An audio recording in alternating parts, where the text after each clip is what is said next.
8 సంవత్సరాల నుంచి వెయిట్ చేస్తున్నాం ఫైనల్లోకి అడుగు పెట్టడానికి. ఉమెన్స్ ఎక్కడ కూడా తక్కువ కాదు. Women's power is more than everything and sports will teach everything. Women's నిజంగా ప్రూవ్ చేసిరు భయ్య. ప్రతి ఒక్కరు కూడా ఉమెన్స్ ని ఇన్స్పైర్ చేసుకొని ఖచ్చితంగా క్రికెట్ లోకి రావాలి, వేరే స్పోర్ట్స్ లో కూడా రావాలి అన్న స్ఫూర్తిని అయితే వాళ్ళు తీసుకొచ్చారు.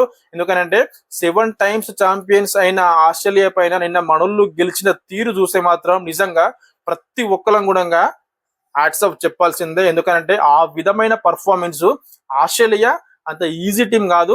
మెన్స్ లో అయితే ఇండియా వాళ్ళు ఆస్ట్రేలియాకి చాలా గట్టి పోటీ ఇవ్వగలుగుతారు, కానీ ఇండియన్ ఉమెన్స్ మాత్రం ఆస్ట్రేలియా ఉమెన్స్ కి గట్టి పోటీ ఇస్తారా? అలాంటిది కూడా 338 రన్స్ చేసారు నిన్న. అవి చేస్తారా అని చెప్పేసి చాలా బిగ్ క్వశ్చన్ మార్క్ ఉండే మనకు. కానీ మనల్ని ఆడిన ఆట తీరు చూస్తే మాత్రం నిజంగా ప్రతి ఒక్కరం కూడా మనం ప్రౌడ్ గా ఫీల్ అవ్వాల్సిందే.